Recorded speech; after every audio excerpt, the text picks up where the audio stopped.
ఓం అజ్ఞానాంతిమిరాంధస్య జ్ఞానాంజనాశలాకయా చక్షుర్మిలితం येन తస్మై శ్రీగురవే నమః. శ్రీచైతన్యమనోభీష్టం స్థాపితం येन భూతలే స్వయం రూప కదా మह्यं దదాంతి స్వపదాంతికం. వందేహం శ్రీగురోం శ్రీయుతపదకమలం శ్రీగురుం వైష్ణవాంచ శ్రీరూపం సాగ్రజాతం సహగణ రఘునాథాన్వితం తాన్ సజీవం సాద్వైతం సావధూతం పరిజన సహితం కృష్ణ చైతన్య దేవం శ్రీరాధా కృష్ణ పాదాన్ సహగణ లలితా శ్రీ విశాఖాన్వితం చ. హే కృష్ణ కరుణా సింధో దీనబంధో జగత్పతే గోపేశ గోపికా కాంత రాధాకాంత నమోస్తుతే. తప్త కాంచన గౌరాంగీ రాధే బృందావనేశ్వరీ వృషభానుసృతే దేవి ప్రణమామి హరిప్రియే. వాంఛకల్పతరుభ్యశ్చ కృపా సింధుభ్యవేవ చ పతితానాం పావనేభ్యో వైష్ణవేభ్యో నమో నమః. జై శ్రీ కృష్ణ చైతన్య ప్రభు నిత్యానంద శ్రీ అద్వైత గదాధర శ్రీవాసది గౌర భక్త వృంద. హరే కృష్ణ కృష్ణ కృష్ణ హరే హరే హరే రామ రామ రామ హరే హరే. జై గురుదేవ్.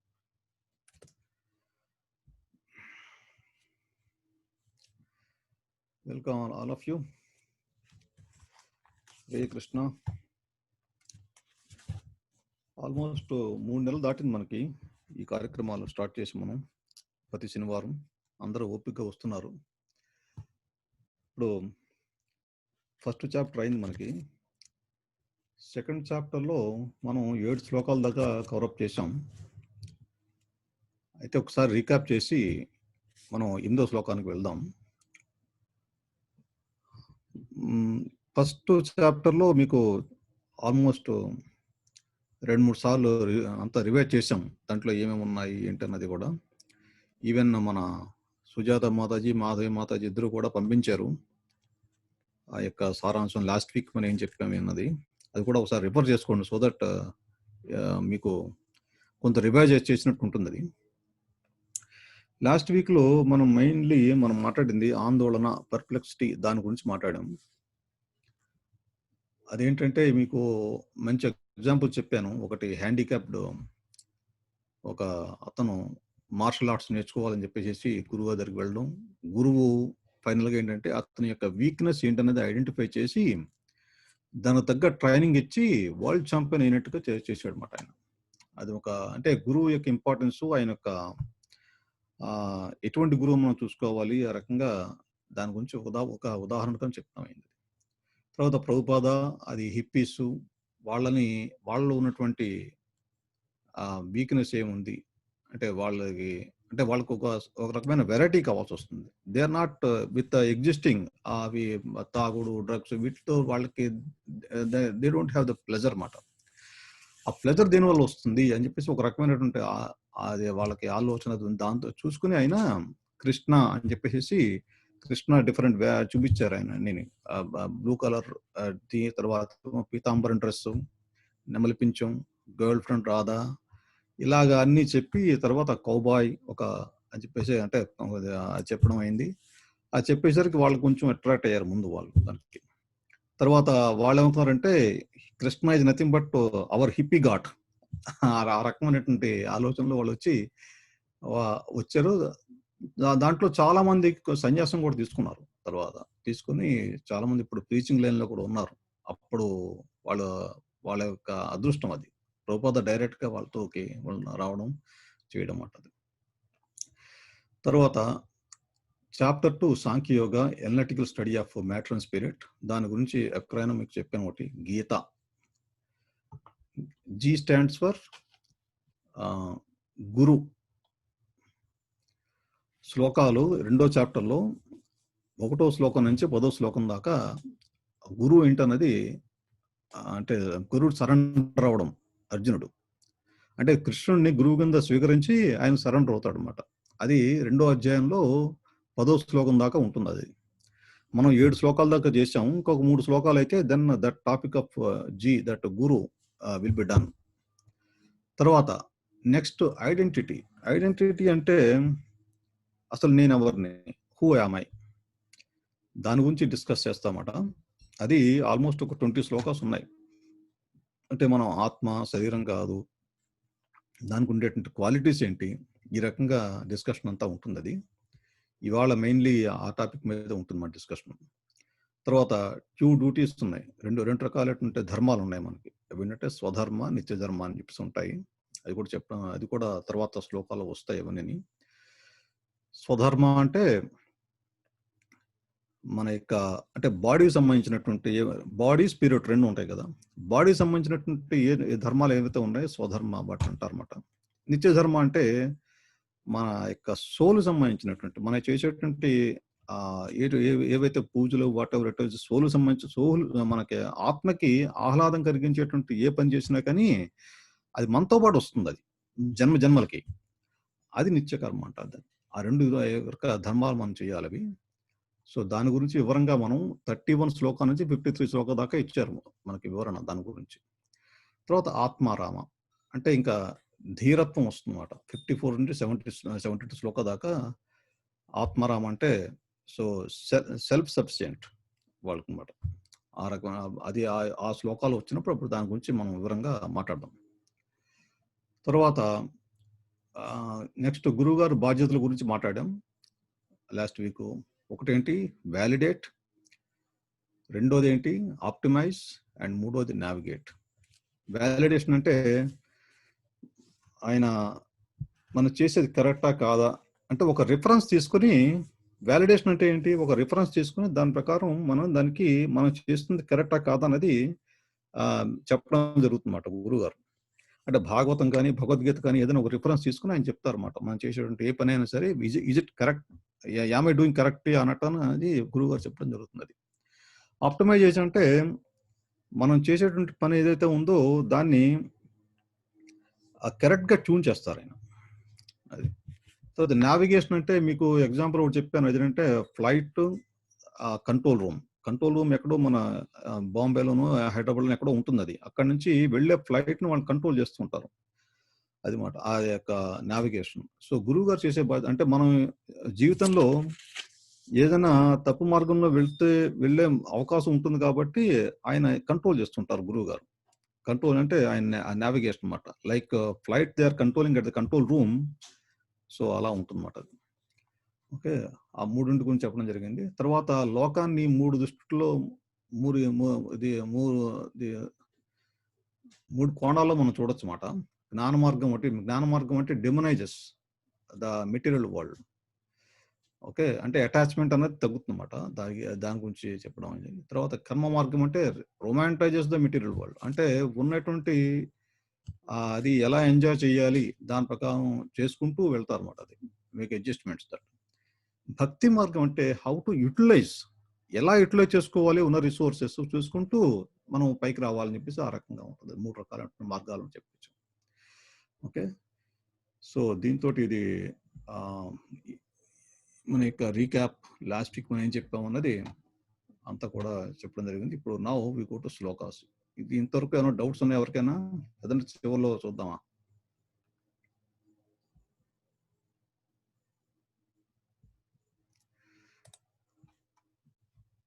ఓకే, చివర్లో చూద్దాంలేండి. ఓకే, తర్వాత శ్లోక 8 శ్లోక ఇప్పుడు స్టార్ట్ చేద్దాం. ఇప్పుడు ఎవరైనా ఒకటి నాకు వాలంటీర్స్ వస్తే కనుక అనువాదం చదవడం ఉంటుంది. ఓం నమో భగవతే వాసుదేవాయ, ఓం నమో భగవతే వాసుదేవాయ, ఓం నమో భగవతే వాసుదేవాయ. నహి ప్రపశ్యామి మమాపనుజ్యాత్ యుచ్చోకముచ్చోషణమింద్రియాణం అవాప్య భూమా వసపత్నమృద్ధం రాజ్యం సురాణామపి చాధిపత్యం.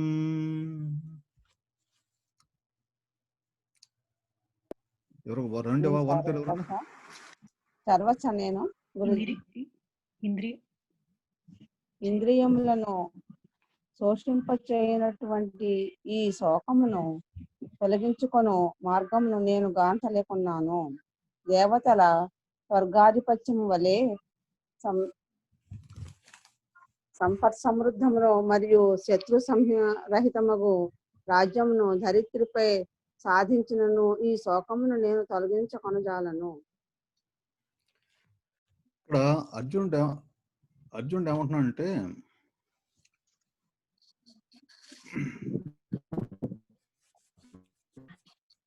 స్వర్గం లాంటి రాజ్యాన్ని భూమిపై నేను సాధించినా కానీ నాకు వద్దు అని చెప్తున్నాడు అనమాట. అంటే సపోజ్ ఫర్ ఎగ్జాంపుల్ మీరు ఆఫీస్లో ఎక్కడ పనిచేస్తున్నారు, మీ మేనేజరు ఈజ్ నాట్ సాటిస్ఫైడ్. మీరు ఎంత పని చేసినా, ఎంత బాగా చేసినా కానీ ఆయన సాటిస్ఫై అవ్వట్లేదు మీ మేనేజరు. అంటే దెర్ ఇస్ నో అప్రిషియేషన్ అనమాట, ఉండదు. తర్వాత మీరు రోజుకి 10 గంటలు 16 గంటలు ఎన్ని చేసినా కానీ ఆయనకి సాటిస్ఫాక్షన్ లేదు, అలా ఉన్నాడు అనమాట ఆయన.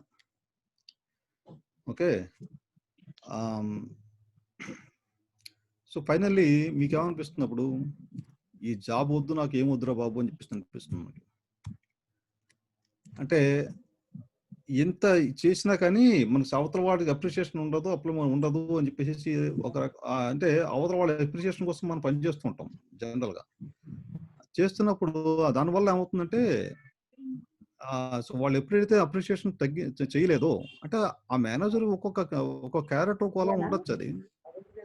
సో అది మన యొక్క ఎక్స్పెక్టేషన్ ఏంటి, ఆయన యొక్క అప్రిషియేషన్.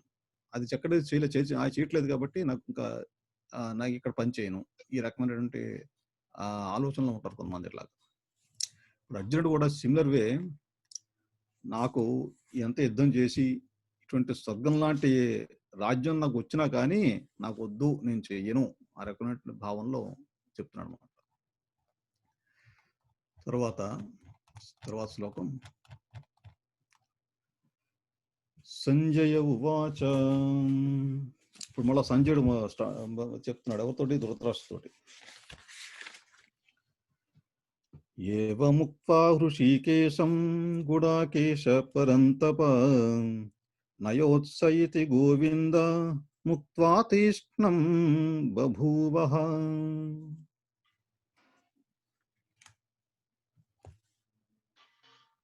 చదవండి, ఇందాక ఎవరు చదివారు? సంజయుడు పలికెను, శత్రువులను జయించు అర్జునుడు ఆ విధముగా పలికి శ్రీకృష్ణునితో, గోవింద, నేను యుద్ధము చెయ్యను అని తెలిపి మౌనము వహించెను. ఇక్కడ చూడండి, ఇంకా ఇందాక చెప్పాను కదా మీకు, మేనేజర్ నేను జాబ్ చేయను అని చెప్పేసి ముందు కొంచెం డిస్సాటిస్ఫాక్షన్, తర్వాత ఇంకా నా వల్ల కాదు నేను చెయ్యను అని చెప్పేసి ఇంకా భీష్మించి కూర్చున్నాడు అనమాట. ఇంకా జనరల్గా మన ఇళ్ళలో కూడా, సో జనరల్గా అంటే ఆడవాళ్ళు వంట చేయడం, వాళ్ళు చెప్తూ ఉంటారు మాకు, వాళ్ళు చేసింది మనం ఎలా ఉందో చెప్పాలి. దానికోసం వాళ్ళు దే ఎక్స్పెక్ట్ సంథింగ్, ఫీడ్బ్యాక్ ఇవ్వాలి మనం. ఒకవేళ మనం చెప్పలేదు అనుకో, అప్పుడు ఏమవుతుంది వాళ్ళకి, ఇంకా ఫైనల్గా చేసే నేను ఇంకా వంట చేయను అంటే ఇప్పుడు అంటారు. అంటే మనం ఎంతో కొంత మనం ఫీడ్బ్యాక్ ఇచ్చేటట్టుగా. కానీ కొంతమంది ఆలోచన ఎట్లా ఉంటుందంటే, బాగుందని చెప్తే నెక్స్ట్ డేకి మళ్ళీ పాడు చేస్తారేమో, అందుకని మాట్లాడకుండా కూర్చుంటే దానికి ఇంకా బాగాలేదనుకునే ఉద్దేశంలో వాళ్ళు ఇంకా బాగా చేస్తారు నెక్స్ట్ డే అని చెప్పేసి ఈ రకంగా ఏదో ఉంటుంది. అది ఇంకా వాళ్ళు భీష్మ కూర్చుంటారు, ఇంకా నేను వంట చేయను అని చెప్పేసి ఆ రకంగా. తర్వాత కొంతకాలం అయితే వాళ్ళకి అర్థమవుతుంది ఏంటంటే, చేసిన పదార్థాలు గిన్నె కనుక ఖాళీ అయిందంటే కనుక బాగుందని చెప్పి లెక్క ఉద్దేశుకుని వాళ్ళకి ఐడియా వచ్చి ఇంకా వాళ్ళు they will not ask for anything. అంటే ఆ యొక్క రియలైజేషన్, అర్జునుడు కూడా అటువంటి రియలైజేషన్ రావాలి. అది కృష్ణుడు ఎలా తీసుకొస్తాడు అనేది నెక్స్ట్ శ్లోకాల్లో మనం చూద్దాం. అది ఇంకా అర్జునుడు 10వ శ్లోకం దాకా అర్జునుడు దీని గురించి మాట్లాడుతుంటాడు అన్నమాట. అంటే గురువు కింద యాక్సెప్ట్ చేయడం, ఇంకా డౌట్స్ క్లియర్ అన్ని అడగడం, అదే చెప్తూ ఉంటాడు. 11వ శ్లోకం నుంచి కృష్ణుడు వాటికి ఒక్కోదానికి ఒక రిప్లై ఇస్తాడు అన్నమాట. అది వచ్చినప్పుడు మనం క్లియర్గా మాట్లాడదాం. ఇప్పుడు 10వ శ్లోకానికి వెళ్దాం. తమువాచ హృషీకేశః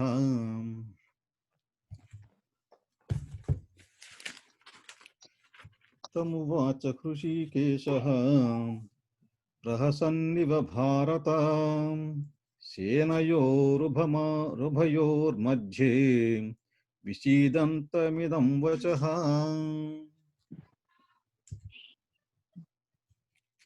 ఓ భరతవంశీయుడా, ఆ సమయంలో నవ్వుచూ శ్రీకృష్ణుడు ఇరుసేనల నడుమ మగ్నుడైన అర్జునుడితో ఇట్లా నేను చూడండి, నవ్వుచూ అని ఉంది అక్కడ. అంటే అంటే అర్జునుడు ఒక ఒక మూఢంగా మాట్లాడుతున్నాడు.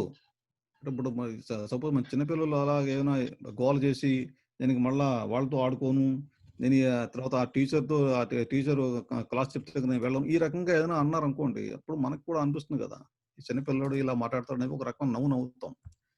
ద సేమ్ వే కృష్ణుడు అక్కడ గురువు పొజిషన్లో ఉన్నాడు కాబట్టి ఒక అర్జునుడు అంధకారంలో ఉన్నాడు, అందుకని ఇలా మాట్లాడుతున్నాడు అని చెప్పి ఒక నవ్వు నవ్వాడు అనమాట అక్కడ అని చెప్పి. నెక్స్ట్ కృష్ణుడు ఇంకా స్టార్ట్ అది మిగతా ఎలా చెప్పాలనేది స్టార్ట్ చేస్తాడు. అది తర్వాత బిఫోర్ గోయింగ్ టు దట్ కొన్ని పవర్ పాయింట్ ప్రెజెంటేషన్స్ మనం చూద్దాం.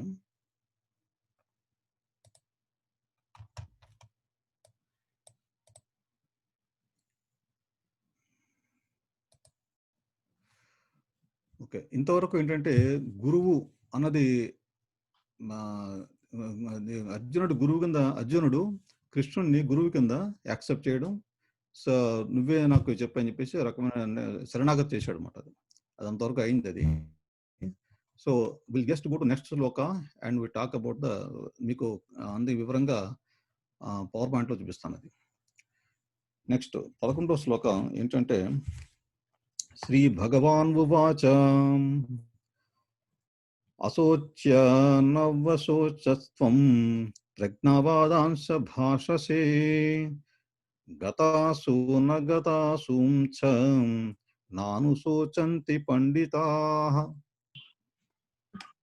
దేవాది దేవుడే శ్రీకృష్ణ భగవాను ప్రజ్ఞను కూడిన పలుకులను పలుకుతూనే నీవు దుఃఖింపదగ విషయమును గూర్చి దుఃఖించున్నావు. జీవించిన వారిని గూర్చి గాని మరణించిన వారిని గూర్చి గాని పండితులైన వారు శోకించు. ఇక్కడ చూడు, ఇక్కడ నా భగవాన్ ఉవాచ, భగవాన్ అంటే శ్రీకృష్ణుడు. ఇక్కడ భగ అంటే మీకు చెప్పాను మీనింగ్. భగ అంటే మీకు అపులెన్సెస్, అంటే ఐశ్వర్యాలు. ఎన్ని ఉన్నాయి ఐశ్వర్యాలు? 6 రకాల ఐశ్వర్యాలు ఉన్నాయి భగవంతుడు అంటే. అటువంటి వాళ్ళనే భగవంతుడు అని చెప్పి అంటాం. సో కృష్ణుడు ఆ భగవాన్ ఉవాచ, ఇప్పుడు ఆయన చెప్తుంది ఏంటంటే, ఇక్కడ హీ ఇంట్రడ్యూస్డ్ ఆత్మ. ఆత్మ అంటే ఎలా ఉంటుంది దాని గురించి ఇక్కడ 11వ శ్లోకం నుంచి ఇంట్రడ్యూస్ చేసుకొచ్చాడు. So before going to next shlokas కొన్ని మీకు వివరంగా అర్థమయ్యేటట్టుగా కొన్ని పవర్ పాయింట్స్ చేశాను, అది చూద్దాం వాటి గురించి.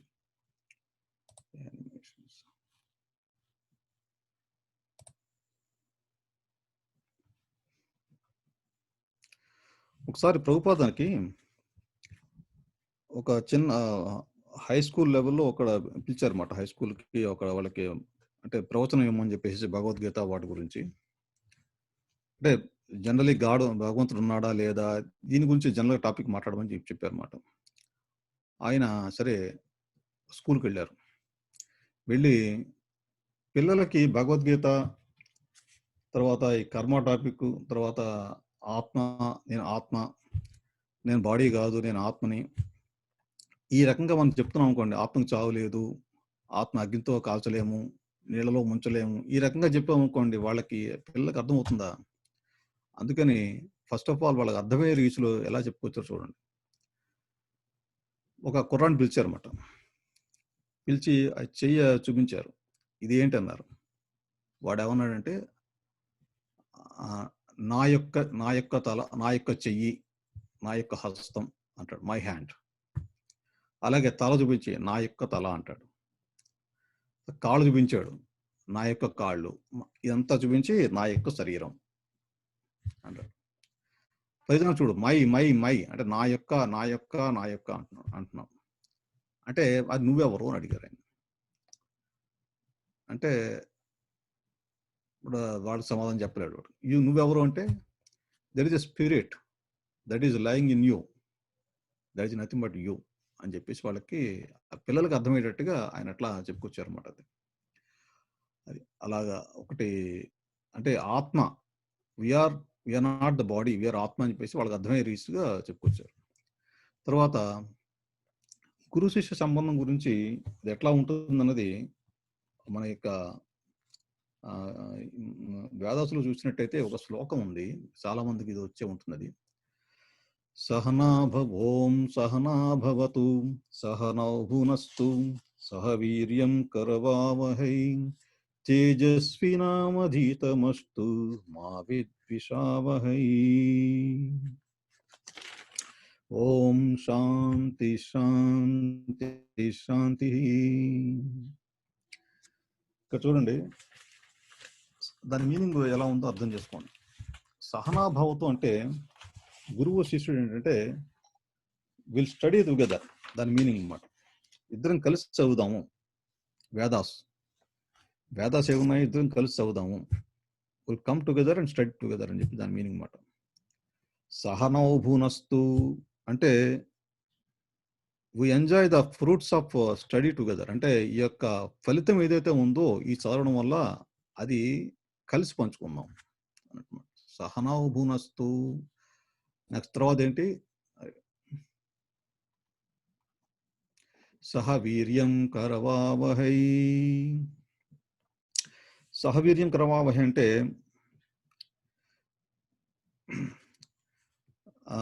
we do powerful activities towards God together. ఏవైతే భగవంతుని మనం చేయవలసిన సేవలు ఏవైతే ఉన్నాయో కలిసి చేద్దాం అని చెప్తున్నాం.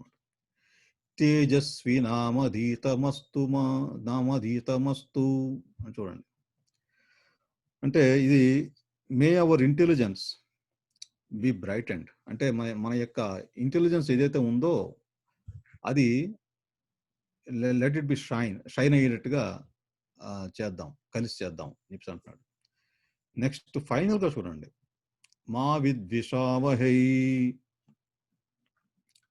We should not be envy to each other, అంటే మన ఇద్దరికి కూడా ఒకరి మీద ఒకరికి అహంకారం అనేటువంటి రాకుండా ఉండాలి. శాంతి శాంతి శాంతి అని చెప్పుకుంటాడు. అంటే ఇదివరకు ఇది ఎందుకు చెప్తానంటే, ఇది గురు శిష్య సంబంధం, గురు శిష్యుడికి ఎలా ఉండేదంటే ఆ రకంగా భావనలో ఆ ఎన్వి రాకుండా ఉండాలి అని చెప్పేసి ఈ రకంగా చెప్పుకొచ్చేవారు అన్నమాట అవన్నీ. దానివల్ల ఏమవుతుందంటే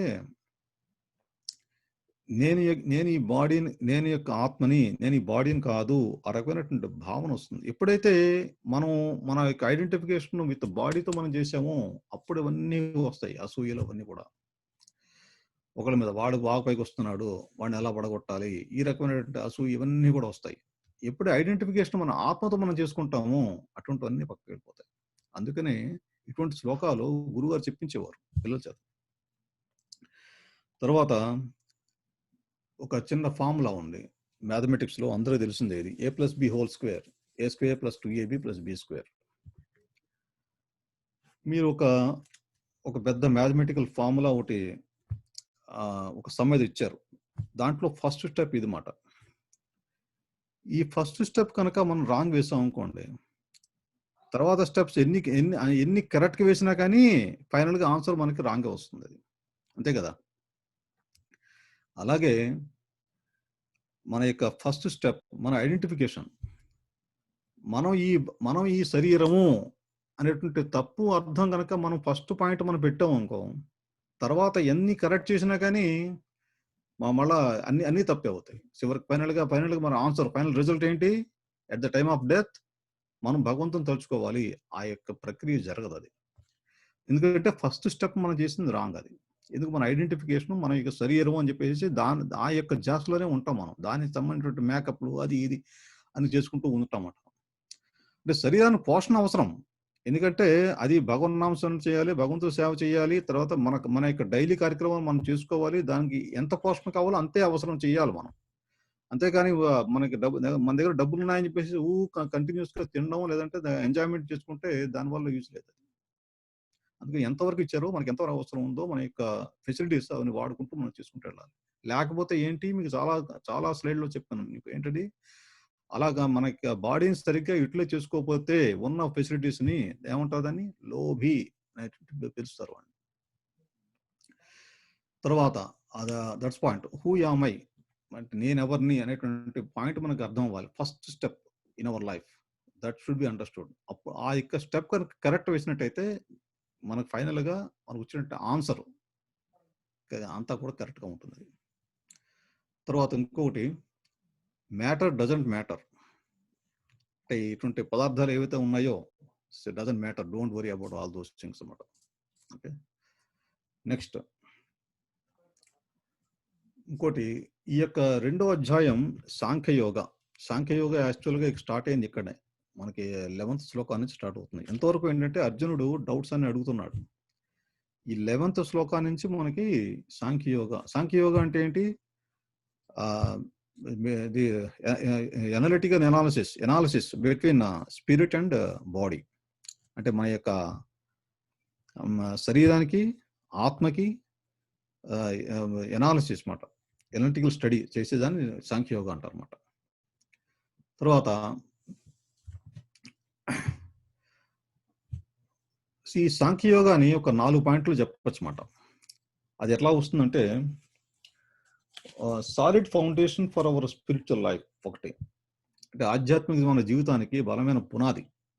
అది ఇందాక మేము చెప్పినట్టుగా A+B² అది గుర్తుపెట్టుకోండి ఫార్ములా లాగా.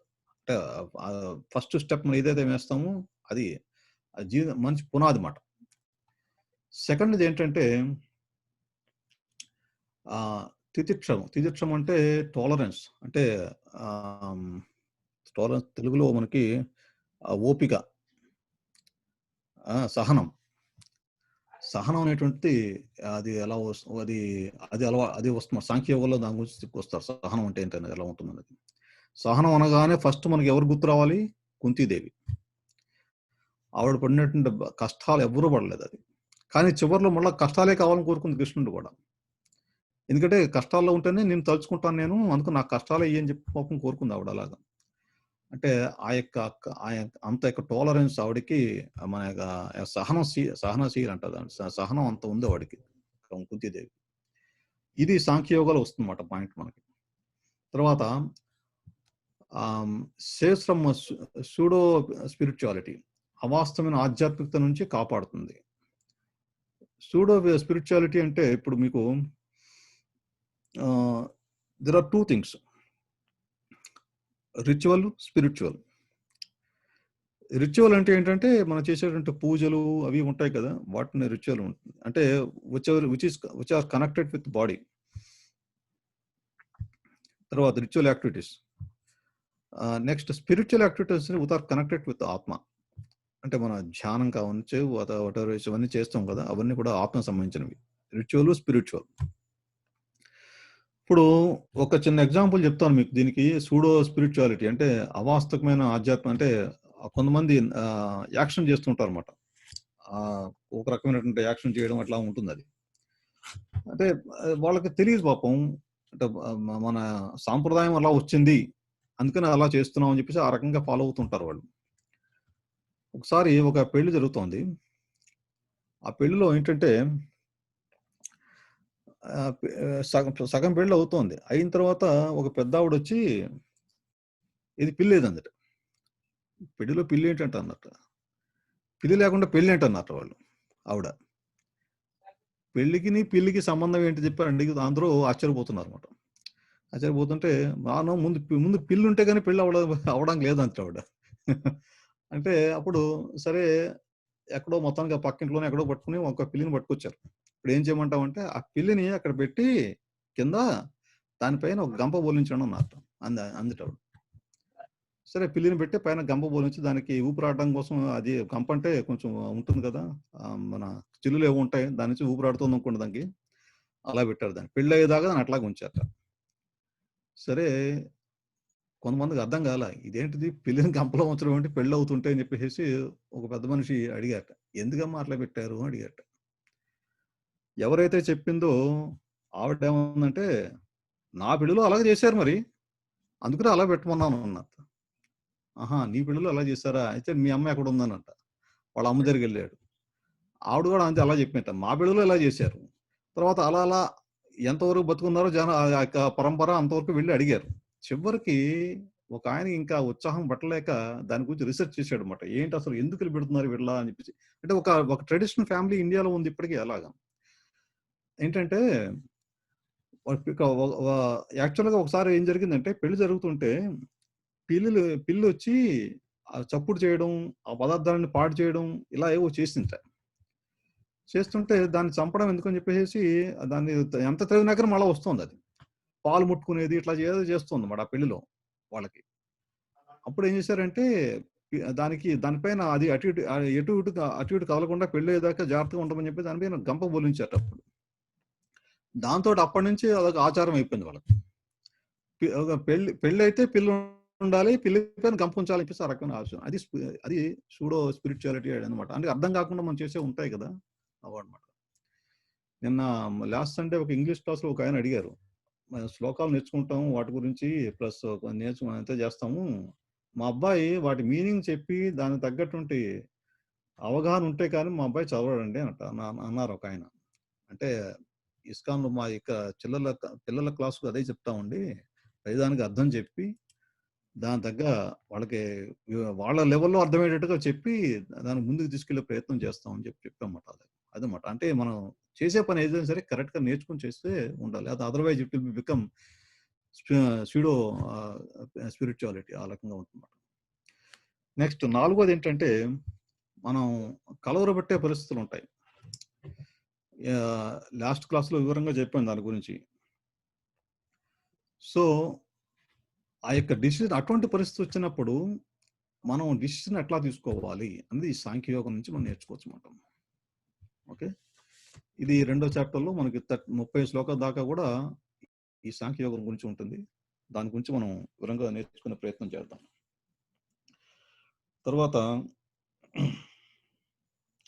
ఈ సాంఖ్యయోగంలో ఏంటంటే క్యారెక్టరిస్టిక్స్ ఆఫ్ సోల్ ఉంటుంది. తర్వాత ప్రాసెస్ ఆఫ్ సోల్ ఒక లెవెల్ నుంచి ఇంకో లెవెల్‌కి ఎలా మారుతుంది, స్టేజెస్ ఇవన్నీ కూడా వస్తాయి ఇవన్నీ. తర్వాత ఇంకోటి బిఫోర్ కమింగ్ టు నెక్స్ట్ శ్లోక ఇది మన కృష్ణుడు అర్జునుడిని ఇందాక శ్లోకంలో చూడండి తిట్టడం మొదలుపెట్టాడు. అంటే ఫస్ట్ నుంచి చెప్తున్నాడు. క్లైభ్యం అన్నాడు. అనార్య అని చెప్పేసి అన్నాడు ఒక శ్లోకంలో. క్లైభ్యం అంటే చెప్పాం కదా మీకు. అదేంటి మన బృహన్నల టైప్ అన్నమాట. అది క్లైభ్యం. తర్వాత అది అనార్య. ఆర్య అంటే నాలెడ్జ్ ఉన్నవాడు అన్నమాట. అనార్య అంటే నాలెడ్జ్ లేకుండా ఉన్నవాడు. ఈ రకంగా తిట్టడం మొదలుపెట్టాడు. అంటే గురు శిష్య సంబంధం ఏంటంటే ఎప్పుడైతే గురువు కనుక చాస్టైజ్ చేస్తున్నాడో శిష్యుణ్ణి అప్పుడు వాళ్ళిద్దరికి కూడా రిలేషను చాలా క్లోజ్గా ఉన్నట్టు లెక్క అది. ఇదివరకు పాఠశాలలో ఏంటంటే అలా ఉండేది. ఆ గురువు కొట్టేవారు, తిట్టేవారు, అన్ని రకాలు చేసేవారు. ఆ విలువ ఉండేది. ప్లస్ మెచ్చుకునేటప్పుడు మెచ్చుకునేవారు. ఆ రకమైనటువంటి భావంలో ఉండేవారు పిల్లలు కూడా. ఆ భక్తి భావంలో. కానీ ఇప్పుడు అలా కాదు కదా! ఇప్పుడు కొట్టాడంటే ఇమ్మీడియేట్‌గా తల్లిదండ్రులు వెళ్ళిపోతారు అక్కడికి. ముందు టీచర్ చేస్తున్న ఆయన సస్పెండ్ చేస్తారు ఇమ్మీడియేట్‌గా. ఆ రకంగా తయారైంది ఇప్పుడు లోకం మరి. ఓకే. తర్వాత లెట్స్ గో టు నెక్స్ట్ శ్లోక.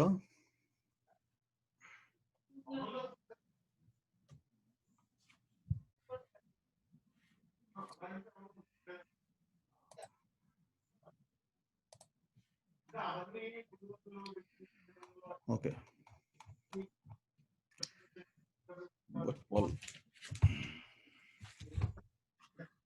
అంటే 10వ శ్లోకం దాకా ఏంటంటే గురువు మన గీతా పాయింట్లో జీ అనే పాయింట్ చెప్పడం అయింది.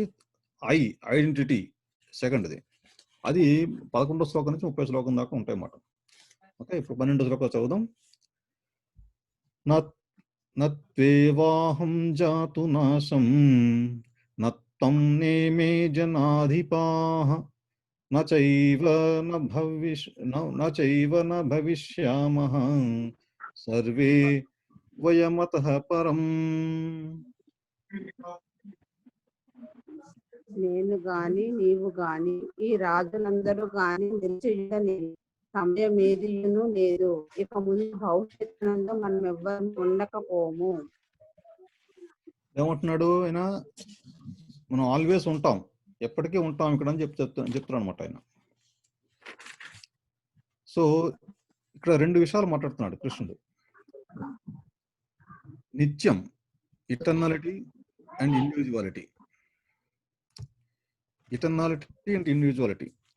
ఇటర్నాలిటీ అంటే మనకి బేసిక్ క్లాసులో మీకు చెప్పాను, సచ్చితానంద.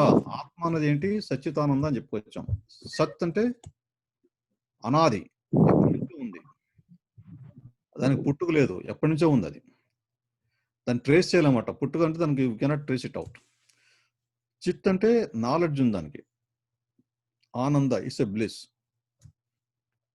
ఓకే, ఆ మూడు గుణాలు ఉంటాయి దానికి, ఆత్మకి. అంటే ఇటర్నాలిటీ.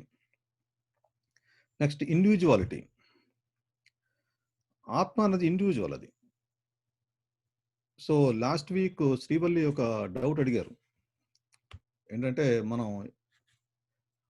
మన బ్రహ్మజ్యోతిలో మనం కలుస్తాము, ఆ రకం రియలైజేషన్ అని చెప్పేసి. ఇక్కడ భగవద్గీతలో తిరిగి చెప్పుకొచ్చారు ఏంటంటే, we are not going to mix with Bhagavan. ఈ యొక్క అండర్స్టాండింగ్ మన భగవద్గీతలు చేసినట్టయితే, we are not going to mix with that jyoti, we are individual అని చెప్పుకొస్తున్నాడు ఇక్కడ అర్జునుడు. అది మన కృష్ణుడు ఇక్కడ. అంటే ఇప్పుడు చూడు, నేను కానీ నువ్వు కానీ రాజులందరూ కానీ నిలిచి ఉండని సమయం ఏది లేదు, ఇక ముందు భవిష్యత్తు మనం ఎవరు ఉండకపోము. అంటే ఉంటాం, అందరం కూడా భవిష్యత్తులో ఉంటాం, అంత ముందు కూడా ఉన్నాం, ఇండివిజువల్ గా ఉన్నాం. అది చెప్తున్నాడు అన్నమాట అక్కడ. ఇండివిజువాలిటీ అంటే అది ఇప్పుడు మనం మూడు రకాలుగా అర్థం చేసుకోవచ్చు భగవంతుడిని. ఒకటి ఏంటంటే బ్రహ్మజ్యోతి, మన శ్రీవల్లి లాస్ట్ టైం చెప్పినట్టుగా, that is one way of understanding. అంటే కొంతమంది ఫిలాసఫీ ఏంటంటే, విల్ మిక్స్ విత్ భగవాన్ అని చెప్పేసి ఇంత బ్రహ్మజ్యోతిలో కలుస్తామని చెప్పంటారు. అదొకటి. బట్ భగవద్గీత మనం క్లియర్ చదివినట్టయితే కనుక దట్ ఇస్ నాట్ ట్రూ అని చెప్పి మనం చెప్పడం జరుగుతుంది. రెండోది ఏంటంటే పరమాత్మ. అంటే మీకు ఎగ్జాంపుల్ చెప్పాం కదా, ఇప్పుడు సన్ రేస్ ఉన్నాయి. సన్ రేస్ గురించి మనం సూర్యుడి నుంచి రేస్ వస్తాయని చెప్పేసి ఒక అవగాహన ఉండడం అన్నది, అది బ్రహ్మజ్యోతి మాట, బ్రహ్మజ్యోతి అవగాహన మాట. నెక్స్ట్ పరమాత్మ లెవెల్ అంటే, సూర్యుడు, సూర్యమండలం ఇలా ఉంటుంది, అంత దూరం ఉంది మనకి, కొంత అండర్స్టాండింగ్ ఉంటుంది, అది పరమాత్మ లెవెల్. నెక్స్ట్ మూడో ఏంటంటే భగవాన్ అన్నది. భగవాన్ లెవెల్ అంటే సూర్యమండలంలో inside we can go. Suppose మీకు ఎగ్జాంపుల్ ఇంకోటి అంటే, మనకి ట్రైన్ చెప్పాను. ట్రైన్ అంటే రైలు బోగి లోపలికి వెళ్ళి ఆ సీట్లు ఇలా ఉంటాయి, ఇంతమంది కూర్చోవచ్చు, ఈ రకమైన అవగాహన ఏదైతే ఉందో దాన్ని భగవాన్ లెవెల్ అంటారు. మూడు రకాలైన అండర్స్టాండింగ్స్ ఉంటాయి అన్నమాట అవి. మనం ఫాలో అయ్యే ఫిలాసఫీ ఏంటంటే భగవాన్ అంటే భగవంతుడికి అసోసియేషన్. ఎందుకంటే ఇక్కడ ప్రతి శ్లోకాల్లో చూసినట్టయితే భగవాన్ ఉవాచ అని ఉంటుంది. భగ అంటే మీకు దాంట్లో అపులెన్సెస్ అంటే ఐశ్వర్యాలు, 6 రకాల ఐశ్వర్యాలు ఉంటాయని చెప్పి భగవంతుడు చెప్పాం. ఓకే, సో రూపం ఉంటుంది ఆయనకి. సో హీస్ ఎగ్జిబిటింగ్ దట్ భగవాన్ ఉవాచ అని చెప్పి చెప్తున్నాం కదా, ఆయనకు రూపం ఉంటుంది. సో హీజ్ ఆ యొక్క ఐశ్వర్యాలతో ఉంటాడని చెప్పి చెప్పడం జరుగుతుంది అక్కడ. ఓకే, ఆ రకమైన అండర్స్టాండింగ్ అది. అంటే ఇక్కడ చెప్పేది ఏంటంటే ఈ శ్లోకంలో, we are eternal and we are individual. అది ఎప్పటి నుంచో ఉన్నాం, ఇంకా ముందు కూడా ఉంటాం అని చెప్పి చెప్పొస్తున్నాడు అది. Okay, next we go to next shloka 13th.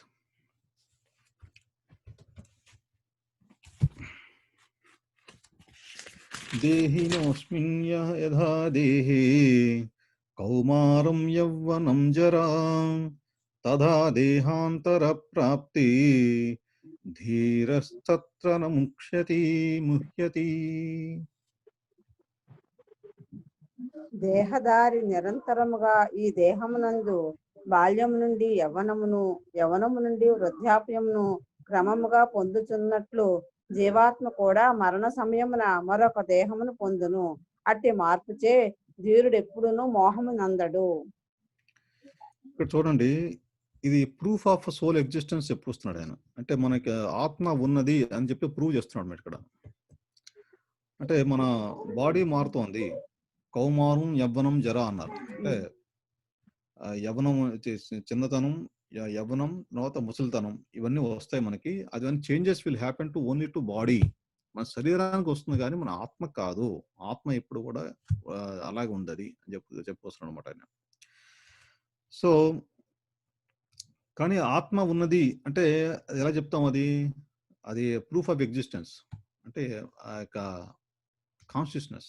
మీకు బేసిక్ క్లాస్‌లో చెప్పాను. కాన్షియస్‌నెస్ అదనమాట.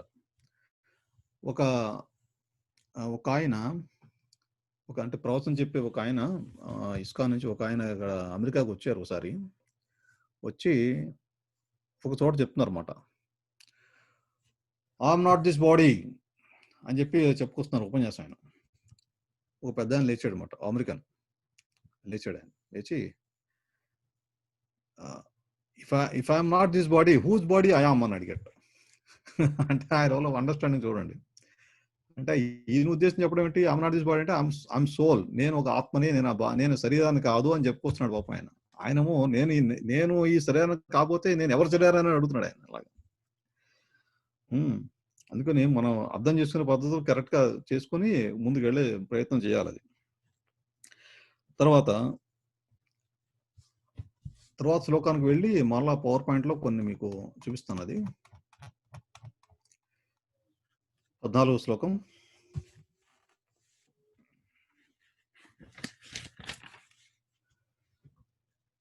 మాత్ర స్పర్శాస్తు కౌంతేయ శీతోష్ణ సుఖ దుఃఖదాః ఆగమాపాయినో నిత్య స్థాంతిక్షస్వ భారత. కుంతి పుత్ర, సుఖదుఖముల తాత్కాలికమైనట్టి రాకయు, కాలక్రమమున వాటి పోకయు, శీత గ్రీష్మ కాలముల రాకపోకల వంటివి. ఓ భరత వంశీయుడా, అవి ఇంద్రియానుభవముల వలన కలుగుతుండును. ఎల్లరును కలత నొందక వాటిని సహించుటను నేర్చుకొనవలెను. చూడండి, ఫస్ట్ మనకు పెట్టిందంటే కౌంతేయ. చూడండి, కుంతి పుత్ర అని అన్నాడు. ఎందుకు పెట్టాడు ఇక్కడ అంటే ఒక్కొక్క పదానికి చాలా మీనింగ్ ఉంటుంది ఇక్కడ. ఎప్పుడైతే మనం సహనం అది ఎప్పుడో వచ్చిందో, సహించుట, ఇక్కడ చూడండి సహించుట ఉంది కదా, ఆ సహనం ఎప్పుడైతే వచ్చిందో కుంతి అని పెట్టాడు అక్కడ. ఆ వర్డింగ్ అది అంటే సహనానికి మారిపోయారు కుంతి మాట. అందుకని ఎక్కడ ఒక్కోసారి పార్థ అని వాడతాడు. ఓకే, పార్థ అదంటే ఒక ఇంకేమి లేకపోతే అర్జున అంటాడు. 3 రకాల సంబోధిస్తున్నాడు కృష్ణుడు మాట. ఇక్కడ కుంతి అనగానే మనకి సహనానికి మారిపోయారు ఆవిడ వాటి పెట్టాడు. సహనం అంటే ఇక్కడ ఏంటి, దాని మీనింగ్ ఏంటంటే మనకి వింటర్ వస్తుంది, సమ్మర్ వస్తుంది. దాని గురించి అయ్యో వింటర్ వచ్చింది, బాగా చలిగా ఉంది అనిపిస్తే మళ్ళీ అంటే ఎగైన్ విల్ గెట్ సమ్మర్. మళ్ళీ సమ్మర్ వచ్చి ఇంత వేడిగా ఉంది, అదో బాధ. మళ్ళీ అంటే అలా వస్తుంటే పోతుంటాయి అవన్నీ సీజన్స్ అవి. దాని గురించి మనం కళ చెందకూడదు అని చెప్తున్నాడు అనమాట. తర్వాత ఇక్కడ కొన్ని ఎగ్జాంపుల్స్ చూపిస్తాను మీకు.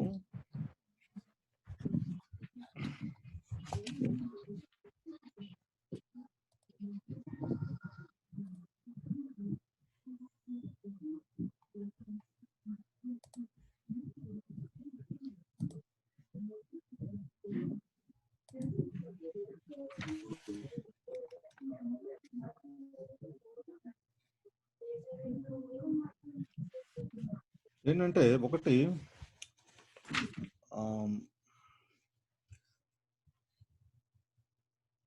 సాంఖ్యయోగా మనం క్లియర్గా అర్థం చేసుకోవాలంటే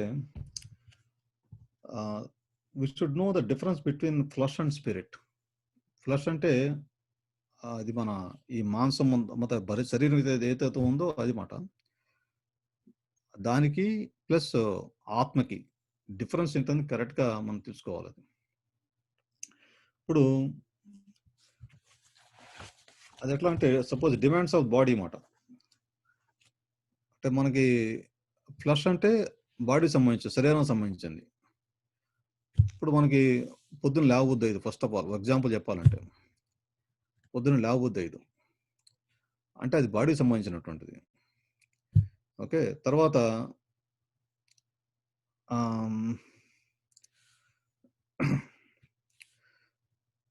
ఇంకోటి ఏంటంటే ఈ రెండింటి మధ్య ఏంటంటే యుద్ధం జరుగుతూ ఉంటుంది. ప్రతి యొక్క కార్యక్రమాన్ని కూడా పొద్దున్న లేవాలా వద్దు అని చెప్తూ ఉంటుంది మనసు. ఆ రకమైన భావం జరుగుతూ ఉంటుంది. సో కానీ దాన్ని ఓవర్‌కమ్ చేసి మనం పైకొస్తేనే then we can satisfy spirit మాట. లేపోతే మనం బాడీ లెవెల్‌లో ఉండిపోతాం అలా మనం. తర్వాత మీకు ఒక ఎగ్జాంపుల్ చూపించాలంటే ఇప్పుడు మీకు ఇక్కడ మీకు రాకెట్ ఉంది చూసారా? రాకెట్ అది ఒక భూమి యొక్క గురుత్వాకర్షణ శక్తి ఈ యొక్క మన గ్రావిటేషన్ ఫోర్స్ ఏదైతే ఉందో భూమికి దాని నుంచి మీకు రాకెట్ మీరు ఎప్పుడు చాలా సార్లు మీ టీవీలో చూస్తూ ఉంటారు. అది స్ట్రెయిట్‌గా ఇలా వెళ్తుంది అది పైకి. ఓకే. ఇమ్మీడియేట్‌గా. ఇలా మన మన ఏ మన అదే మన ఏరోప్లేన్ అయితే ఇలా వెళ్తుందది. ఇలాగా. ఇది రాకెట్ అట్లా కాదు. ఇమ్మీడియేట్‌గా స్ట్రెయిట్‌గా పర్పెండిక్యులర్‌గా వెళ్తుందది. అంటే దానికి అది అంత స్పీడ్ దానికి ఎలా వస్తుందంటే, అది వెళ్ళే స్పీడ్ ఎంత అంటే 11.2 కిలోమీటర్స్ పర్ సెకండ్ అంట. అది వెళ్ళే స్పీడ్ అది. ఆ స్పీడ్‌లో వెళ్ళినట్టయితే భూమికి ఉన్నటువంటి గురుత్వాకర్షణ శక్తి దానికి ఉండదన్నమాట. భూమి దాన్ని ఆకర్షించలేదు. అందుకని దానికి రిపల్షన్ ఇమ్మీడియేట్‌గా వెళ్ళిపోతుందది. So, in the same way మన యొక్క బాడీ అని చెప్పేసి మనం అలా పట్టుకొని కూర్చుంటే మనం కొంచెం తెగించాలన్నమాట. సో, నేను పొద్దున లేవాలి, మనం చెయ్యాలి, పూజా కార్యక్రమం చేసుకోవాలి. That is a must for me అని చెప్పేసి ఆలోచనొచ్చి దానికి మనకి ఒక రకమైనటువంటి ఆ రాకెట్ ఎట్లా అయితే పైకొచ్చిందో in the same way we have to come up. Okay. అందుకని ఒక ఎగ్జాంపుల్ చెప్పుకొచ్చానది. ఆ యొక్క అట్రాక్షన్ ఉంటుందది. అంటే బాడీ ఎంతసేపు ఏంటంటే ఇంకా ఎంజాయ్ చేయాలి, ఈ రకంగా కూర్చోవాలి, ఇంకా మనం అని చెప్పి ఈ రకమైన ఆలోచన ఎప్పుడు ఉంటుంది దానికది. But we should know our goal. We have to satisfy our soul also. అని చెప్పేసి ఆ రకంగా వచ్చి మనం ముందుకు రావాలి. Flesh and spirit differences. తర్వాత ఇంకోటి అపియరెన్స్ అండ్ రియాలిటీ. దీనికి రెండిటిని కూడా మనం కరెక్ట్‌గా తెలుసుకోవాలి. అపియరెన్స్ అంటే కొంతమంది ఏం చేస్తుంటారంటే షో ఆఫ్ మాట. అంటే వాళ్ళు పని చేస్తున్నట్టుగా యాక్ట్ చేయాలి. చాంటింగ్ చేస్తున్నట్టుగా యాక్ట్ చేయాలి. ఈవెన్ డివోటీస్‌లో కూడా ఉన్నారు చాలామంది అట్లాగా. ఉంటారు. యాక్షన్ చేస్తుంటారన్నమాట. ఓకే. అది అపియరెన్స్. Actual reality. అపియరెన్స్ ఇవన్నీ దేనికి సంబంధించినటువంటివన్నీని మనం అట్లా అయినట్టయితే అవతల వాడు కొంచెం మనం పొగుడుతాడు. ఈ రకమైన భావనలో ఉంటాం. ఆ అపియరెన్స్ అవన్నీ దేని గురించి జరుగుతున్నాయి అవి? బాడీకి సంబంధించినవి అన్నీ. రియాలిటీ ఏంటి? ఆత్మకు సంబంధించింది మనం చేయాలి. అది చేసినట్టయితేనే అప్పుడు మనకి ఇక జీవితానికి సార్థకత ఉంటుందన్నమాట. అంటే అపియరెన్స్, రియాలిటీ. అది షో ఆఫ్ కాకుండా మనం మనకి మన మనకి నిజంగా పనికొచ్చేది ఏదుందో అది మనం చేసుకుంటూ ముందుకెళ్ళాలి. తర్వాత my glory versus God's glory.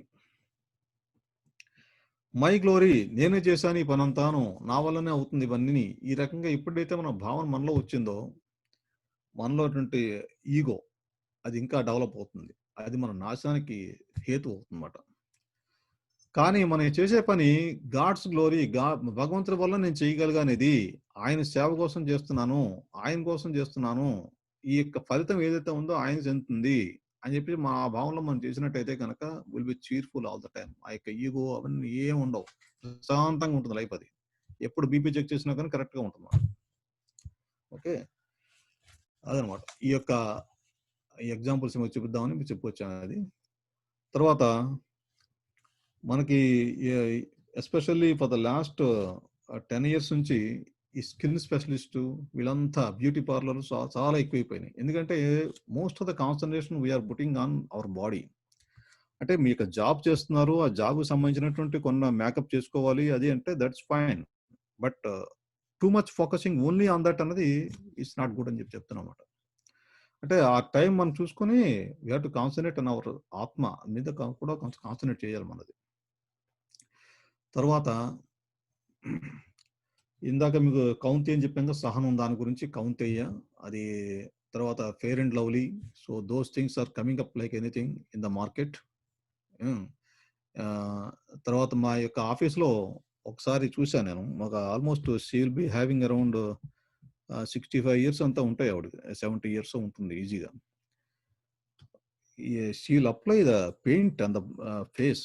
It's not one level coating కాదది. ముందు ఆయన చూడడానికి భయపడుతుంది. నువ్వు ఆ సీట్ దగ్గరికి వెళ్ళేవాళ్ళం కాదు మేము ఇంకా. అంత అంటే ఉండొచ్చు కానీ టూ మచ్ మన కాన్సంట్రేషన్ బాడీ మనం పెట్టడం అన్నది మంచిది కాదది. ఓకే. తర్వాత ఒక ఇద్దరు అమెరికన్స్ మాట. వాళ్ళు రోడ్ మీద నడుచుకుంటూ వెళ్తున్నారు.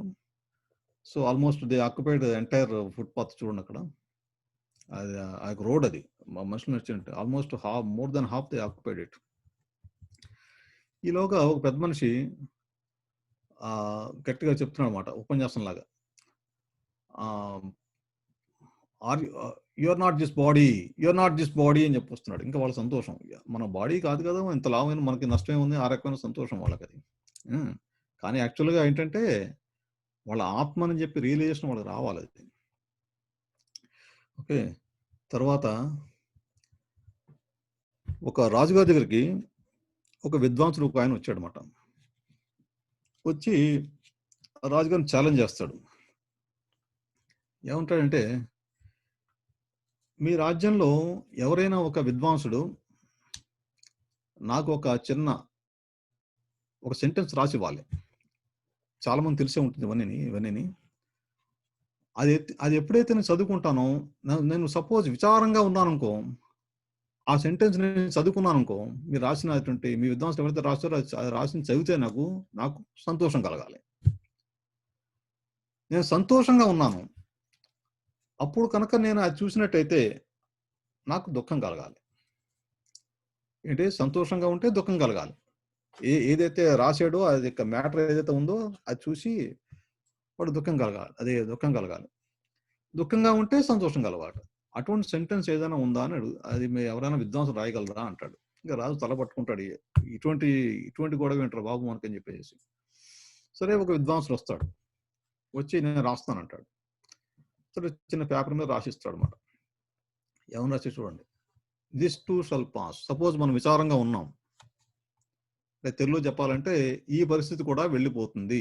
మనం విచారంగా ఉన్నాం అనుకోండి, అది చూసాం అనుకోండి, ఏమవుతుంది, ఈ విచారంగా ఉన్న పరిస్థితి మనకు వెళ్ళిపోతుంది. అదే మనకి సంతోషంగా ఉన్నాము, అది చూసాం అనుకోండి, ఏమవుతుంది, దుఃఖం కలుగుతుంది కదా. ఈ సంతోషం మాత్రం వెళ్ళిపోతుంది. కానీ ఏంటంటే ఈ సంతోషము దుఃఖము ఏదైతే ఉన్నాయో అవన్నీ టెంపరరీ, అవన్నీ they are connected with your body. ఆ ఆలోచన ఎప్పుడైతే మనకు వచ్చిందో అది మనకి ఎప్పుడు కూడా సంతోషంగానే ఉంటాం. అది చెప్పడం కోసం చెప్పేసి చెప్పుకొస్తున్నాం. అది దీన్ని ఇంగ్లీష్లో దిస్ టూ షల్ పాస్ అంటది. చాలా మంది తెలిసే ఉంటుంది అది. ఓకే, ఇప్పుడు I will open for the questions. If no questions are there, I'll go with one more example.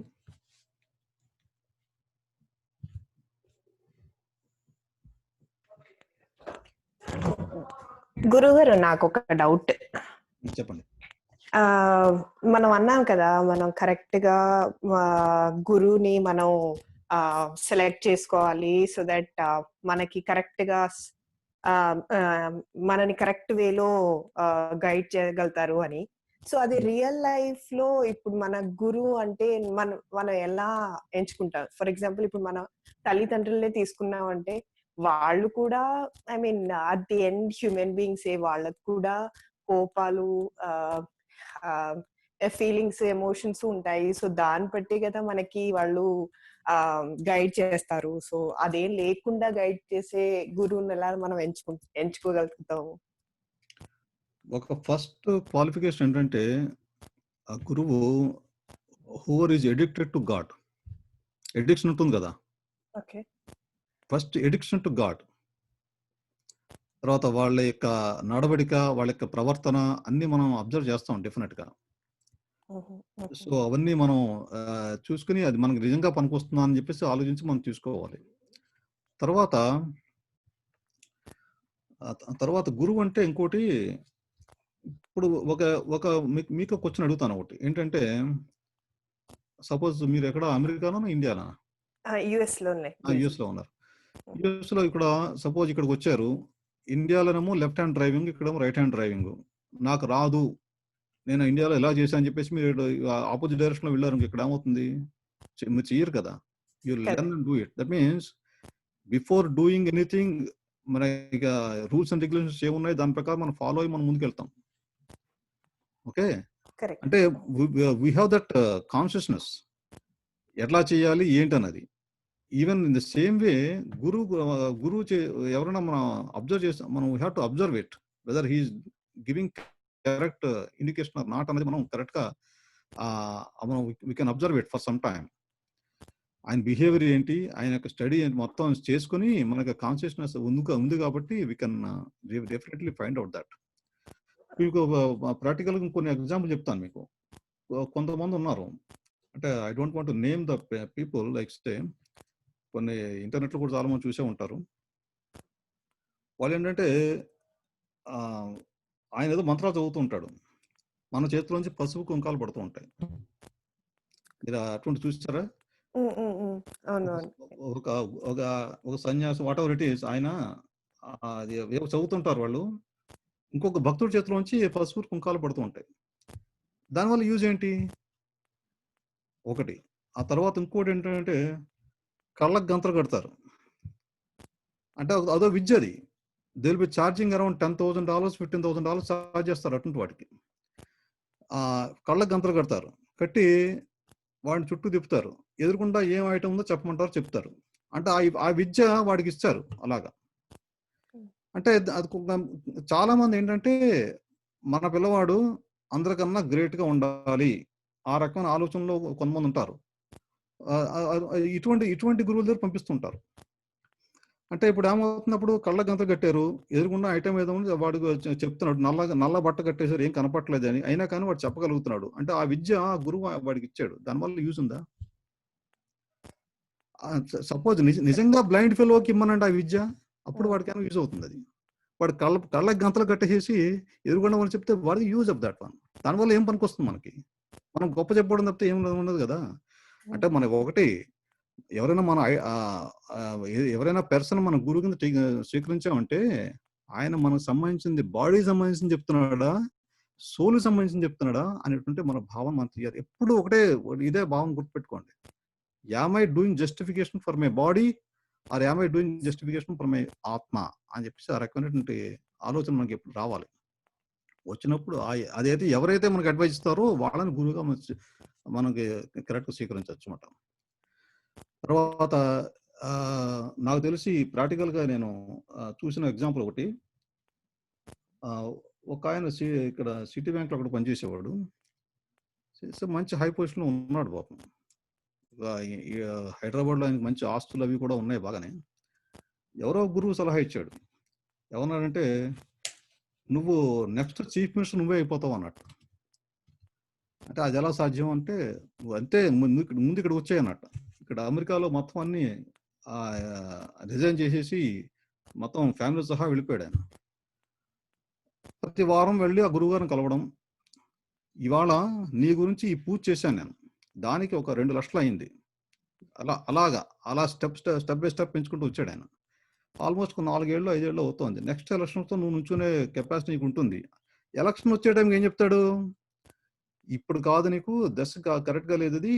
So and so మళ్ళా తర్వాత మాడు. ఈ రకంగా కొంత ప్రొలాంగ్ చేసి ఉన్న ఆస్తంతా కరగబెట్టాడు ఆయన. ఈయనేంటంటే మన జాతకంలో అలా ఉంది. చీఫ్ మినిస్టర్ అయిపోతాను. ఇంకేంటి నాకు ఆ రకంగా మొత్తం ఆలోచించి వెళ్ళాడన్నమాట. అంటే మన ఇక ఆ పొజిషన్ వాటెవర్ ఇట్ ఈస్ అది దేహానికి సంబంధించినటువంటి సలహా ఇస్తున్నాడు ఆ గురువు.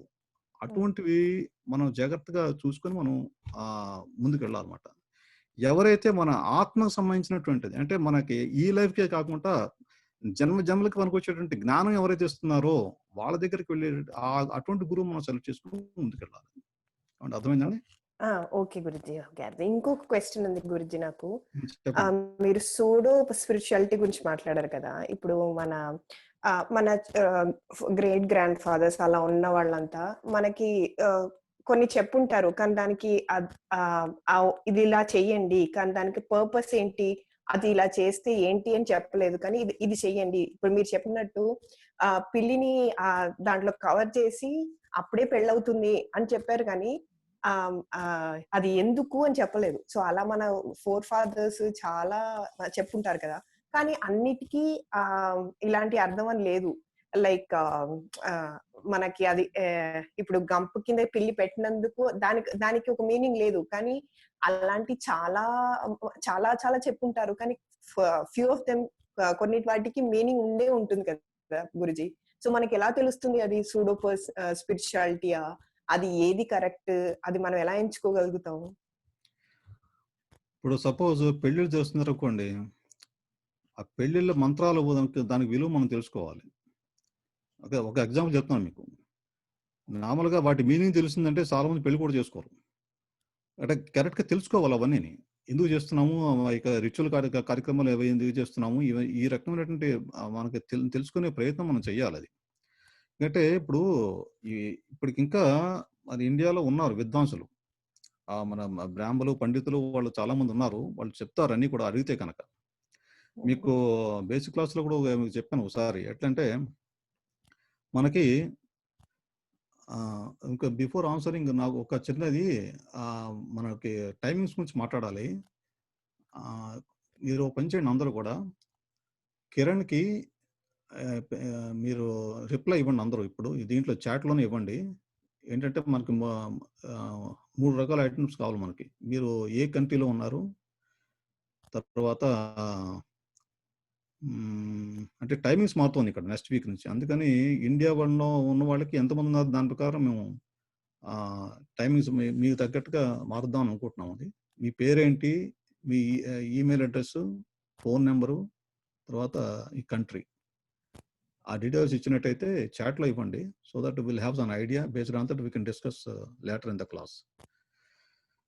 ఓకే. అందరికీ గ్రూప్‌లో అవ్వక్కర్లేదు మీరు. ఎయిదర్ కిరణ్‌కి ఇవ్వండి. కిరణ్ పేరుంది అందరి దగ్గర. ఇక్కడ చూడండి. ఇస్కాన్ ఎస్టీఎల్ హోస్ట్ ఉంది కదా! దానికి మీరు మెసేజ్ ఇవ్వండి. ఇస్తే కనుక అవన్నీ మేము చూసి దాని ప్రకారం మాట్లాడదాం ఒక 5 నిమిషాల తర్వాత. తర్వాత coming to that pseudo spirituality. ఇప్పుడు ఆచారాలు ఇవన్నీ కూడా అంటే మనకి ఎందుకు చేస్తున్నామని మనకు కొంచెం తెలియాలి. ఇప్పుడు సపోజ్ మీరు అమెరికాలో ఉన్నారు. మీ పిల్లల్ని అడగండి. నాకు దాని అర్థం తెలిస్తే కానీ చేయమంటారు ఇమ్మీడియట్‌గా వాళ్ళు. అందుకని వాటికి చెప్పేటువంటి ప్రయత్నం మనం చేయాలి. ప్లస్ మనం కూడా నేర్చుకునే ప్రయత్నం మనం చేయాలి అది. అంటే కొన్ని గుడ్డిగా నమ్మడం కూడా మంచిది కాదు అది. సపోజ్ ఫర్ ఎగ్జాంపుల్ ఒక ఆయన ఒకరు పెళ్లి సంబంధాలు చూస్తున్నారు. చూస్తుంటే వాళ్ళకి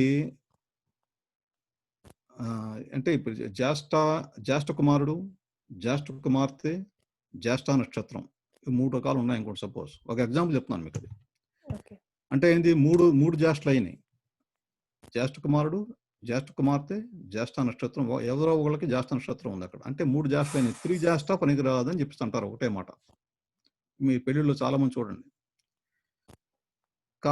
కానీ అది ఎందుకు పెట్టారు ఏంటి అన్నది ఇప్పుడు పూర్వ రోజుల్లో అయితే 10 మంది పిల్లలు ఉండేవారు. అప్పుడు జ్యేష్ఠ ఇవన్నీ కూడా అప్పుడు పట్టించుకునేవారు అట్లాగా. అంటే జ్యేష్ఠ కుమారుడు, జ్యేష్ఠ కుమార్తె ఇద్దరు వచ్చినట్టయితే వాళ్ళకి కొంచెం ఇది కష్టం అవుతుంది. ఏదో ఆలోచనలు పెట్టారు అవన్నీని.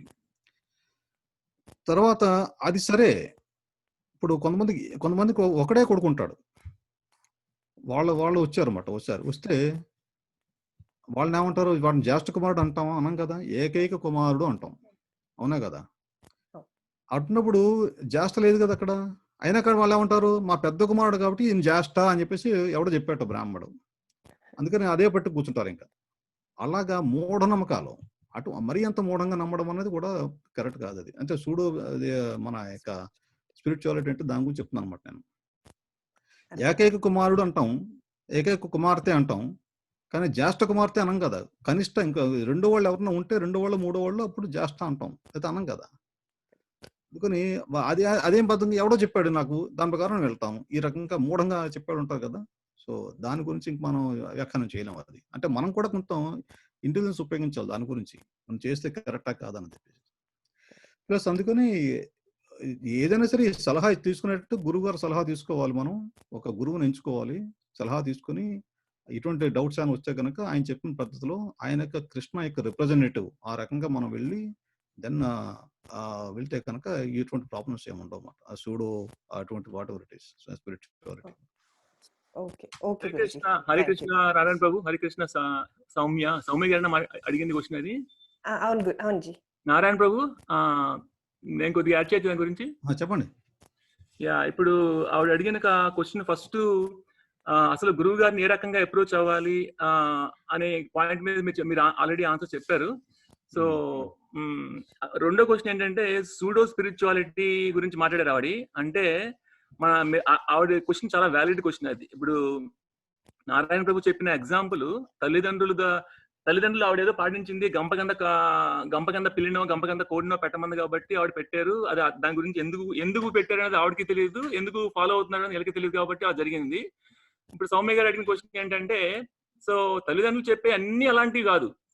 ఇప్పుడు కొన్ని ఆచారాలు ఉన్నాయి, కొన్ని ఆచారాలు వాళ్ళు ఎందుకు చేస్తున్నారో వాళ్ళకి తెలియకపోవచ్చు, కానీ అది చేసేది మంచి పనే, అది ఫాలో అవడం వల్ల చాలా మంచిది. ఇప్పుడు ఆవిడ క్వశ్చన్ ఏంటంటే, ఇప్పుడు తల్లిదండ్రులు చెప్పినా పెద్దవాళ్ళు చెప్పినా అది చెప్పింది మంచిదా కాదా అనే విచక్షణ జ్ఞానాన్ని ఏ రకంగా మనం ఉపయోగించాలని ఆవిడ క్వశ్చన్, అది కదా. అవునవును గురుజీ. సో ఇప్పుడు బేసిక్ గా మనకి దేనికైనా ప్రమాణం ఏంటి చెప్పండి. మనకి ఇప్పుడు ఏదైనా ఏది చెయ్యాలి ఏది చేయకూడదు అనే దాని ప్రమాణం ఏంటి మనకి? ఇప్పుడు సపోజ్ భగవద్గీత ఉందనుకోండి, ఇప్పుడు ఏదో ఎందుకు మీరు ఏదైనా ఐటమ్ కొన్నారు, ఇప్పుడు రేపు టెలివిజన్ కానీ లేకపోతే ఏదైనా కొన్నారనుకోండి. ఇప్పుడు టెలివిజన్ కొన్న తర్వాత నేను ఫిక్స్ చేయాలి అంటే నాకు ఏది చెయ్యాలి ఏది చేయకూడదు అనేది బేసిక్ గా ఎలా తెలుస్తుంది మనకి? నాకు నాలెడ్జ్ లేదు కాబట్టి దాని ద్వారా ఒక మాన్యువల్ వస్తుంది. ఆ మాన్యువల్ చదివి ఆ మాన్యువల్ లో ఫస్ట్ ఇలా చేయండి, సెకండ్ ఇలా పెట్టండి, మూడోది ఇలా పెట్టండి అనే ఇన్స్ట్రక్షన్స్ ఫాలో అయితే దాని ప్రకారం మనం ఫాలో అయితే మనం కరెక్ట్ గా పెడతాం. లేదంటే ఏమవుతుంది? అది ఫెయిల్ అవుతుంది. అలాగే మనం కూడా భగవద్గీత కూడా మనం పుట్టినప్పుడు మనిషి జీవితం ఏ రకంగా సాగించాలి, మనిషి సుఖంగా సంతోషంగా ఉండాలంటే ఏం చెయ్యాలి అనే దాన్ని భగవద్గీత ఎన్నుకున్నాం. ఎందుకంటే భగవద్గీత అంటే మనకి అన్ని ఉపనిషత్తుల యొక్క సారాంశాన్ని శ్రీకృష్ణ భగవానుడు అందులో మనకి బోధించాడు. మనకి జీవితాన్ని ఎలా మలుచుకోవాలి, జీవితంలో వచ్చే ప్రాబ్లమ్స్ ని ఏ రకంగా ఎదుర్కోవాలి, మనిషి ఏ రకంగా జీవిస్తే సంతోషంగా సుఖంగా కలుగుతాడు, ఇవన్నీ కూడా భగవద్గీత చదివి మనం తెలుసుకుంటున్నాం. సో కాబట్టి తల్లిదండ్రులు చెప్పేది పాటించండి, మనం పాటించాలి ఒక విషయం చెప్పాలంటే. కాకపోతే దాన్ని మనం వ్యాలిడేట్ చేసుకోవాలి. ఏంటి, గుడ్డిగా ఫాలో అవ్వకుండా నారాయణ ప్రభు చెప్పినట్టు ఓకే ఇది ఎందుకు ఫాలో అవ్వాలి అనే క్వశ్చన్ తలంపు రావడం మంచిదే. అదేమి వాళ్ళని క్వశ్చన్ చేయడం కాదు, వాళ్ళని అనుకోవడం చేయడం కాదు. సో మన తల్లిదండ్రులు సమాధానం చెప్పకపోవచ్చు, ఏంటి ఇది ఎందుకు చెయ్యాలి అనే భావనలో. కాకపోతే ఇప్పుడు నారాయణ ప్రభు చెప్పినట్టు గురువు గారినో లేకపోతే శాస్త్ర పరిజ్ఞానం ఉన్న బ్రాహ్మణునో ఎవరినో సంప్రదించి నేను అలా చేస్తున్నాను దానివల్ల దాని ఫలితం ఏంటి, నేను ఎందుకు చేస్తున్నాను, ఇప్పుడు మనం తెలుసుకున్నాం అనుకోండి. అలా తెలుసుకుని చేస్తే దాని మీద మనకి ఇంకా ఇంట్రెస్ట్ ఎక్కువ పెరుగుతుంది ఎందుకు చేయాలనేది. అవునవును కరెక్ట్. సో కాబట్టి శాస్త్రం మనకి ప్రమాణం అన్నమాట. ఎవరైతే ఆ శాస్త్రాన్ని పూర్తిగా అర్థం చేసుకుని మనకి సలహా ఇవ్వగలరు అనే నమ్మకం మీకు ఉందో వాళ్ళని కనుక్కుని వాళ్ళ ద్వారా జ్ఞానాన్ని సంపాదించి మనం చేసామనుకోండి, అప్పుడు చేసిన దానికి ఫలితం చాలా ఎక్కువ ఉంటుంది మనకి. ఇప్పుడు నారాయణ ప్రభు ఇంకొక ఎగ్జాంపుల్ చెప్పారు, జ్యేష్ఠ నక్షత్రం, జ్యేష్ఠ కుమార్తె, జ్యేష్ఠ కుమారుడు అని. ఆ చెప్పింది కూడా ఒక నాలెడ్జ్ ఉన్నటువంటి బ్రాహ్మణుడే చెప్పుంటాడు. ఒక ఎగ్జాంపుల్ అనుకోండి, నాకు ఒక పెద్ద కూతురు ఉంది, నేను ఒక సంబంధం చూస్తాను, పెద్ద కొడుకు వేరే సంబంధం వచ్చింది, ఇప్పుడు జ్యేష్ఠ నక్షత్రం నాకు తెలియదు. సో ఇలా చూసా అనుకోండి, బ్రాహ్మణ దగ్గరికి వెళ్ళినప్పుడు మామూలుగా చూపించినప్పుడు వాళ్ళు ఇలా చెప్పారు, నేను వాళ్ళు బిలీవ్ చేయాలా, అది అది ఒక మూఢనమ్మకంగా కొట్టేయాలా? నేను అలా కాదండి. ఇప్పుడు ఏదైనా సరే ఎవరైనా మనకు చెప్పినప్పుడు దాన్ని మనం అది ఇప్పుడు మనం ఎందుకు వెళ్తాం, ఎవరి దగ్గర ఉత్తిని వెళ్ళం కదా. ఇప్పుడు పలానా బ్రాహ్మణ దగ్గర కానీ పలానా వాళ్ళకి తెలిస్తే కానీ మనకు నమ్మకం ఉంటుంది కదా, శాస్త్రాన్ని ప్రమాణంగా తీసుకుని చెప్తున్నాడు అనే నమ్మకం ఉంటేనే ఆయన దగ్గరికి వెళ్తాం. అంతేగాని ఎవరి దగ్గరికి వెళ్తే ఆ దగ్గరికి వెళ్ళి మన ప్రాబ్లమ్స్ అని చెప్పి మన సొల్యూషన్స్ అడగం కదా. సో అందుకని ఆ నమ్మకం ఉన్న వాడి దగ్గరికి వెళ్తేనే మనకి అప్పుడు మనకు నమ్మకం కలుగుతుంది ఎందుకు చేస్తా అది తర్వాత ఆ చెప్పింది కూడా మనకి మన కామన్ సెన్స్ మనం అప్లై చేయొచ్చు కదా. ఇలా చెప్పారంటే ఆ చెప్పిన దాని వల్ల ఇలా చేయొచ్చు అని చెప్పారంటే మనకు అర్థం అవుతుంది కదా. అంతేగాని ఆయన ఏదో చెప్పాడు అనుకోండి, మనకి అసలు దానికి సంబంధం లేకుండా అప్పుడు మనం క్వశ్చన్ అడగచ్చు, ఏంటి ఎందుకు చేయమన్నారు, లేదా ఏం చేయమన్నారు అని చెప్పి. నేను ఒకటి చిన్నది చెప్తానండి. ఒక నిమిషం ఉండు, నేను అది జ్యేష్ఠ గురించి కొంచెం క్లారిఫై చేస్తాను. దానికి కృష్ణప్రసాద్ గారు, మీరు మీకు ఒక్కతే అమ్మాయి కదా, అమ్మాయి అయినప్పుడు ఈ జ్యేష్ఠ కుమార్తె అంటారా ఏకైక కుమార్తె? ఎంతమంది పిల్లలంటే ఒక అమ్మాయి అంట. నేను అడిగిన సమాధానం చెప్పండి, జ్యేష్ఠ కుమార్తె అంటారా ఏకైక కుమార్తె అంటారా? అసలు ఎవరు అడిగితే ఆ సమాధానం చెప్పండి. మీ అమ్మాయి పెళ్లి శుభ్రకుల్లో వేయాలనుకోండి, జ్యేష్ఠ కుమార్తె అని రాస్తారా ఏకైక కుమార్తె అని రాస్తారా? ఒకవేళ పెళ్లి చూపులు అయిపోయి పెళ్లి పత్రికల్లో రాసేటప్పుడు నాకు తెలిసినంత వరకు ఏకైక కుమార్తెనే రాస్తారు. అది అంతే కదా. అంటే జ్యేష్ఠ అనేది ఎప్పుడు అంటాం? కనిష్ట ఉన్నప్పుడు. ఇప్పుడు మూఢనమ్మకాలు కాదు, అనుకోండి మా జ్యేష్ఠ కుమారుడు అంటారు. ఇంకో కూతురు కానీ ఉంటే కనుక అప్పుడు జ్యేష్ఠ అంటాం. కూతురు లేనప్పుడు జ్యేష్ఠ ఎందుకు అనం కదా. అవునవును. అది అంటే ఆ కామన్ సెన్స్ మనకు తెలుసు కదా.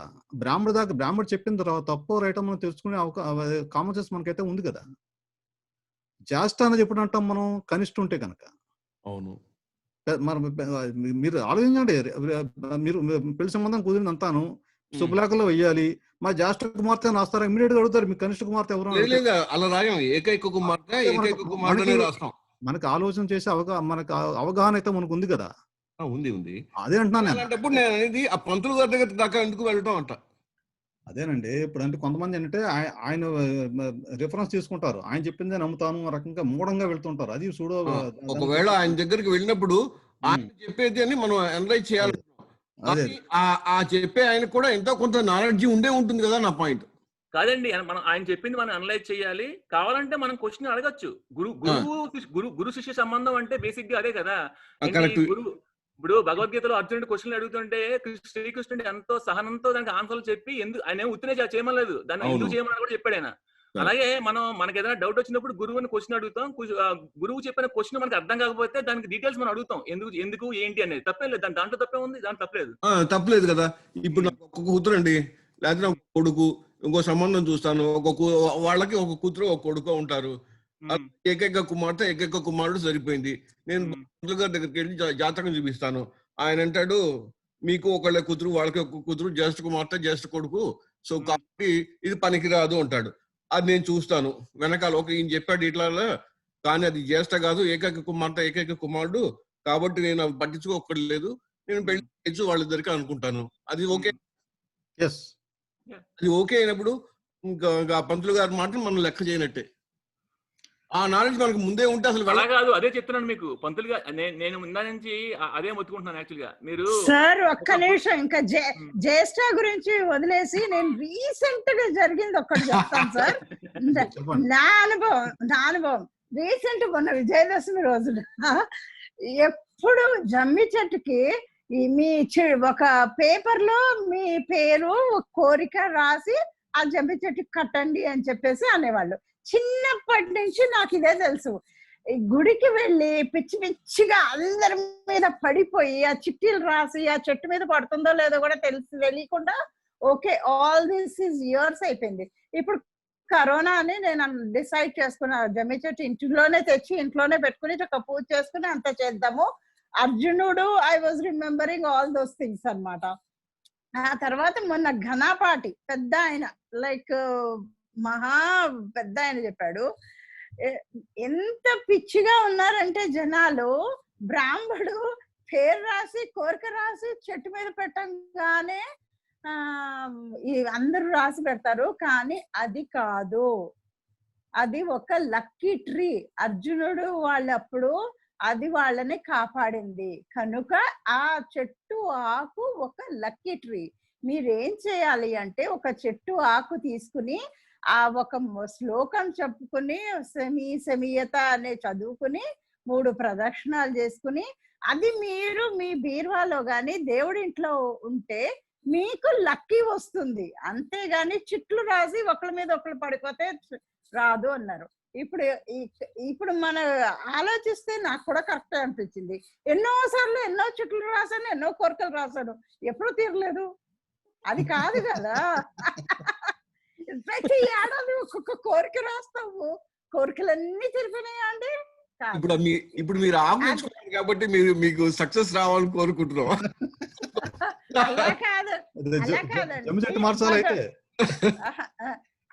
అది ఒకటి సార్. ఇంకొకటి భగవద్గీత అంటే ఇప్పుడు ఏంటంటే పెద్దవాళ్ళు ఇదివరకటి రోజుల్లో ఇంత లేవండి, టీవీలు ప్రచారాలు ఇవి లేవు. అందుకనే పాపం వాళ్ళ అత్తగారు చెప్పింది లేకపోతే అమ్మగారు చెప్పింది ఫాలో అయిపోయేవాళ్ళు. ఇప్పుడు భగవద్గీత అంటే నాకు చిన్నప్పటి నుంచి చచ్చిపోతేనే భగవద్గీత పెట్టాలి, నాకు ఇదే తెలుసండి. గరుడ పురాణం అంటే ఆ 12 రోజుల్లో గరుడ పురాణం చదివేసి ఇవ్వాలి. అది ఎంత తప్పో తెలుసా. అసలు గరుడ పురాణం అనేది ఇది నాలెడ్జ్. అది నాకు తర్వాత ఒక వైష్ణవులు నరసింహస్వామి భక్తులు చెప్తారు, అమ్మ నువ్వు చదివావు, పాయసం నైవేద్యం పెట్టి చెయ్యి, ఎంత గొప్పతనమో అన్నారు. నేను గరుడ పురాణం చదివిన తర్వాత దాంట్లో ఎంత ఉంది అండి నాలెడ్జ్. అంతవరకు ఇప్పటి వరకు నాకు లాస్ట్ ఇయర్ చదివాను, ఇప్పటి వరకు నాకు తెలిసింది ఏంటంటే ఆ 12 రోజులు చదవాలి, మళ్ళీ ఆ పుస్తకం ఇంట్లో ఉంచుకోకూడదు, బ్రాహ్మడికి దానం ఇచ్చేయాలి. భగవద్గీత చచ్చిపోతేనే పెట్టుకోవాలి, మళ్ళీ పెట్టుకోవద్దు. నా ఇంటికి వచ్చి నేను రోజు భగవద్గీత శ్లోకాలు అది పెట్టుకుంటే, అదేమిటి మళ్ళీ భగవద్గీత పెట్టేసుకుంటున్నావు, అయ్యో తీసేయి తీసేయి తీసేయి అనేవాళ్ళు. So it is our thinking అండి, యాజ్ నారాయణ చెప్పినట్టు ఆలోచించాలి మనం అంతే. అంటే అది కరెక్ట్ అండి. అది చాలా దురదృష్టకరమైన ఏంటి ఇప్పుడు భగవద్గీత అనేది మరణగీత కాదు, అది యాక్చువల్గా జీవన గీత. మన జీవనాన్ని ఏ రకంగా జీవించాలనేది భగవద్గీత మనకు నేర్పుతుంది. కాకపోతే దురదృష్టవశాత్తు మనం ఎలా జీవించాలనేది 60 ఏళ్ళు అయిపోయిన తర్వాత, రిటైర్ అయిపోయిన తర్వాత, మనం ఏం కాళ్ళు చేతులు ఆడినప్పుడు మనం ఏ రకంగా జీవించాలనేది తెలుసు ఏం చేస్తాం మనం అప్పుడు.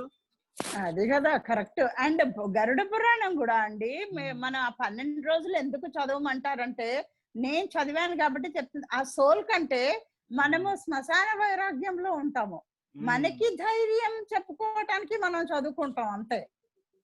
ఆ శ్మశాన అక్కడ చనిపోయిన తర్వాత పెట్టినప్పుడు ఆ చనిపోయిన సోలి అది తనకి ఎంత ఉపయోగపడుతుందో మనకు తెలియదు, కానీ అక్కడ ఉన్న వాళ్ళు వచ్చిన వాళ్ళు ఎవరో పట్టించుకోరు. ఆ శ్లోకాలు ఏవి జరుగుతూ ఉంటాయి అక్కడ. నిజంగా అండి. కానీ నిజంగా one has to really learn. మనం బుద్ధి అనేది ఉపయోగించుకోవాలి అంతే. ఆ బుద్ధి అనేది మనకు గురువు కృష్ణుడు ఎవరో వస్తారనమాట. అది. సారీ అండి ఇంటరప్ట్ చేస్తున్నందుకు. 10:25 అయిపోయింది టైం ఇప్పుడు. బట్ ఇంకొకటి లాస్ట్ క్లాస్ లో ఐడియల్ వర్షిప్ గురించి డిస్కస్ చేద్దాం అనుకున్నాము. మోస్ట్లీ టైం లేదు. నెక్స్ట్ క్లాస్ అది కన్ఫర్మ్ చేసుకుని కంటిన్యూ చేయండి నారాయణ గారు. అలాగే. తర్వాత ఇంకోటి, తర్వాత ఐడియల్ వర్షిప్ అనకూడదండి, యాక్చువల్గా డిటి వర్షిప్ అనాలి. అదో పాయింట్ నోట్ చేసుకున్నాం. వెంకట్ గారు ఒక్క నిమిషం, మా టైం అయిపోయింది మనకి. ఇప్పుడు అందరూ ఇచ్చారు మెసేజ్, ఇండియా నుంచి ఎంత ఉందన్నారు కిరణ్ మీకు. ఇప్పుడు టైమింగ్స్ గురించి మాట్లాడాలి అంటే నెక్స్ట్ వీక్ నుంచి టైం మారుతుంది యుఎస్లో. అందుకని ఇప్పుడు 9 o'clock ఇక్కడ మాకంటే మీకేమో 8:30 అవుతుంది స్టార్టింగ్ టైం.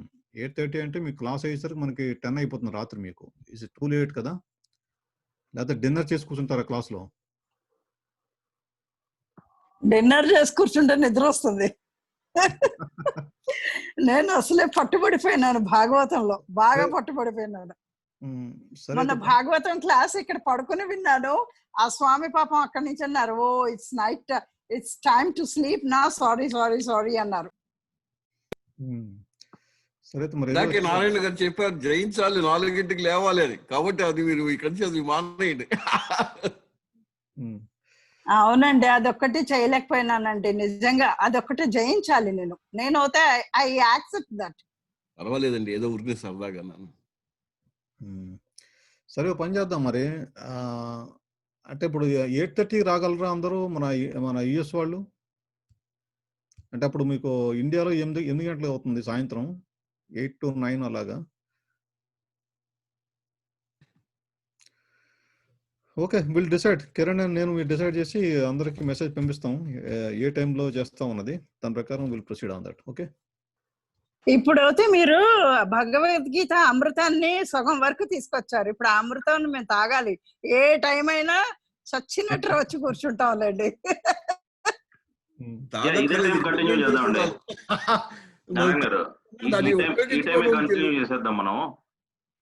కానీ అంటే ఒకటి అంటే వాళ్ళు కూడా ఆలోచించాలి, ఇండియా నుంచి ఎంతమంది వచ్చారు, వాడు మీకు ఏమైనా మెసేజ్ ఇచ్చారా? లేదండి, మనకంతా ఇక్కడ లోకల్ నుంచి వచ్చిన మెసేజ్ లో ఒకళ్ళు ఇచ్చారు 7:30 PM IST ఓకే అనేసి. బట్ అంటే నేను అంటుంది ఏంటంటే ఇప్పుడు అందరు ఒపీనియన్ తెలుసుకోవడానికి ఒక్కొక్కరు ఒక్కొక్క డిఫరెన్స్ వస్తుంది. So let's continue with the same time. Definite గా ఇంట్రెస్ట్ ఉన్న వాళ్ళు అయితే జాయిన్ అవుతారు, జాయిన్ అవ్వాలి కూడా ఇంకా కంటిన్యూ అయ్యి. దీనిలో జస్ట్ ఒక 1 hour డిఫరెన్సే కాబట్టి మనకి డిఫరెన్స్ 1 hour, వాళ్ళకి ఇండియాలో మరి అంత డిఫరెన్స్ ఏమి ఉండకపోవచ్చు. మనకి తేడా ఉండదు, యూఎస్ లో ఉన్న వాళ్ళకి ఏం ప్రాబ్లం ఉండదు, ఇండియాలో ఉన్న వాళ్ళకే ప్రాబ్లం అవుతుంది. అందుకని అంటున్నాం, వాళ్ళకి 8:30 స్టార్ట్ అవుతుంది క్లాసు. 8:30 అంటే క్లాస్ అయ్యేసరికి 10 అయిపోతుంది వాళ్ళకి. అది okay, will talk in the chat. మనకు టైం లేదు, వేరే క్లాస్ స్టార్ట్ అవుతుంది. Okay, thank you. Hare Krishna. Hare Krishna Prabhu.